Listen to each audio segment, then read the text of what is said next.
ابلیس جنات میں سے تھا۔ تفسیر ابن جوزی میں حضرت عبداللہ ابن عباس رضی اللہ تعالیٰ عنہ سے روایت ہے کہ نبی کریم صلی اللہ علیہ وآلہ وسلم نے فرمایا، شیطان آدمی کے جسم میں خون کی طرح سرایت کر جاتا ہے، بندے کا دل اس کا خاص ٹھکانا ہے، تاہم شیطان کو اتنی قوت حاصل نہیں ہے کہ وہ انسان کو راہ حق سے زبردستی ہٹا دے۔ یہ دوسری بات ہے کہ وہ لوگوں کے دلوں میں وسوسے اور برے خیالات ڈال کر انہیں برائی کی طرف راغب کرتا رہتا ہے، اور یہی بندوں کا امتحان ہے۔ اللہ سب کی حفاظت فرمائے۔ تو ناظرین، جب اللہ نے فرشتوں سے کہا کہ میں زمین میں اپنا نائب بنانے والا ہوں، تو فرشتوں نے عرض کیا، اے ہمارے رب، یہ شخص زمین پر فساد برپا کرے گا اور زمین پر ہر طرف خون پھیل جائے گا۔ اے پروردگار، ہم تیری تسبیح کرتے ہیں اور تیری پاک ذات کو یاد کرتے ہیں۔ اللہ تعالیٰ نے آدم علیہ السلام کو کائناتی رموز سکھا کر فرشتوں سے پوچھا، اگر تم اس علم سے واقف ہو تو بیان کرو۔ فرشتوں نے کہا کہ ہم تو اتنا ہی جانتے ہیں جتنا آپ نے ہمیں سکھا دیا ہے۔ آدم نے علوم بیان کیے تو فرشتوں نے یہ جان لیا کہ اللہ نے آدم علیہ السلام کو جو علوم سکھا دیے ہیں وہ ہمیں معلوم نہیں ہے۔ اللہ تعالیٰ نے فرمایا، آدم کو سجدہ کرو، یعنی آدم کی حاکمیت تسلیم کرو، لیکن ابلیس نے سجدہ نہیں کیا اور اس نے تکبر کیا۔ فرشتے فطرت مطیع اور فرما بردار ہیں، جبکہ جنات بااختیار مخلوق ہے۔ انسان کی تخلیق سے پہلے یہی بااختیار مخلوق زمین پر آباد تھی۔ ان میں سے ایک فرد اسرافیل کو علمی برتری حاصل تھی اور برتری کے احساس نے اسے تکبر میں مبتلا کر دیا تھا۔ ابلیس برس اور اجلاس سے مشتق ہے، جس کے معنی رنج و غم، دل شکستہ ہو جانا، مایوسی اور نامراد ہو جانے کی وجہ سے برا فروختہ یعنی ڈیسپریٹ ہو جانا۔ ابلیس سے جب حکم عزولی کی وجہ پوچھی گئی تو اس نے کہا، آپ نے مجھے آگ سے بنایا ہے اور آدم کی تخلیق مٹی سے ہوئی ہے۔ تو اللہ تعالیٰ نے آدم سے فرمایا، اے آدم، تو اور تیری بیوی جنت کی لامحدود کھلی فضا میں رہو اور جہاں سے دل چاہے خوش ہو کر کھاؤ پیو، لیکن اس درخت کے قریب نہ جانا۔ شیطان نے اسی پابندی کو مقصد براری کے لیے استعمال کیا۔ اس نے انہیں باور کرایا کہ میں تمہارا خیر خواہ ہوں، اگر تم اس درخت کے قریب نہ گئے تو جنت میں نہیں رہ سکو گے، اور آدم سے سہو ہو گیا۔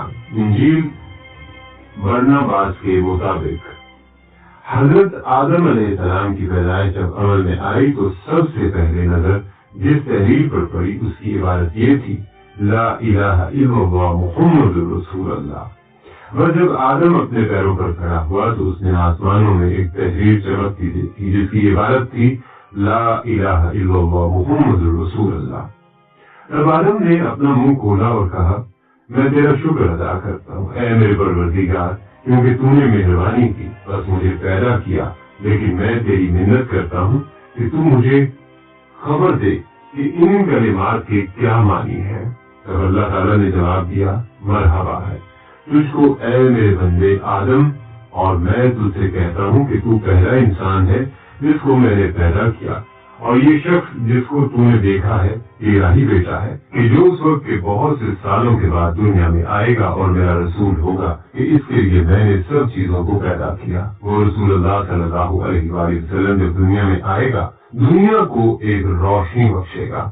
یہ وہ نبی ہے کہ اس کی روح آسمانی روشنی میں 60,000 سال قبل اس کے لیے رکھی گئی ہے کہ میں کسی چیز کو پیدا کروں۔ قرآن کریم نے حضرت انسان سے متعلق مثبت اور منفی ہر پہلو کو واضح کر کے انسان کی عظمت کا اعلان کیا ہے اور بتایا ہے کہ انسان کی تخلیق احسن تقویم ہے، اور یہی وجہ ہے کہ وہ پوری کائنات میں تقریب و تعظیم کا مستحق ہے، اور احسن تقویم ہونے کی وجہ سے امانت الہی کا علم بردار ہے۔ امانت الہی حاصل ہونے کے بعد اللہ کا خلیفہ کے منصب پر فائد ہے۔ انسان کی پیدائش بے مقصد اور بے نتیجہ نہیں ہے۔ اللہ تعالیٰ نے انسان کو عقل و شعور، بصیرت و دانائی اور فہم و فراست دے کر کائنات میں ممتاز بنا دیا ہے، اور یہی وہ امتیاز ہے جس کی بنا پر وہ برائیوں سے اجتناب اور بھلائی کے اختیار کا مخلص ہے۔ بہرحال ناظرین، قصہ مختصر، جب حضرت آدم علیہ السلام کو اللہ تعالیٰ نے جنت سے نکال دیا تو روایات میں ملتا ہے کہ حضرت آدم علیہ السلام کو ہند اور حضرت ہوا کو جدہ اور ابلیس کو بصرہ میں چند میل کے فاصلے پر دمشق ایمان کے مقام پر اتارا گیا۔ حضرت صدیق رحمۃ اللہ علیہ فرماتے ہیں کہ جب حضرت آدم علیہ السلام جنت سے ہند میں اترے تو ان کے پاس حجر اسود تھا اور جنت کے درختوں کے پتوں کی ایک مٹھی بھی تھی۔ پھر حضرت آدم علیہ السلام نے پتوں کو زمین پر پھیلا دیا اور یہ خوشبودار درخت ان پتوں ہی کی پیداوار ہے۔ بلکہ حضرت ابن عباس رضی اللہ تعالیٰ عنہ سے مروی ہے کہ حضرت جبرائیل علیہ السلام حضرت آدم علیہ السلام کے پاس آئے اور گندم کے 7 دانے ساتھ لائے۔ حضرت آدم علیہ السلام نے پوچھا یہ کیا ہے؟ عرض کیا یہ اس درخت کا پھل ہے جس سے آپ کو روکا گیا تھا لیکن آپ نے تناول کر لیا تھا۔ فرمایا تو اب میں اس کا کیا کروں؟ عرض کیا ان کو زمین میں بو دیجیے۔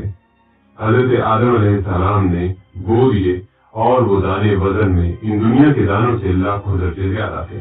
وہ دانے اگے، حضرت آدم علیہ السلام نے فصل کاٹی، پھر دانوں کو بھوسی سے جدا کیا، پھر صفائی کی، اسے پیس کر آٹا گوندا اور روٹی پکائی۔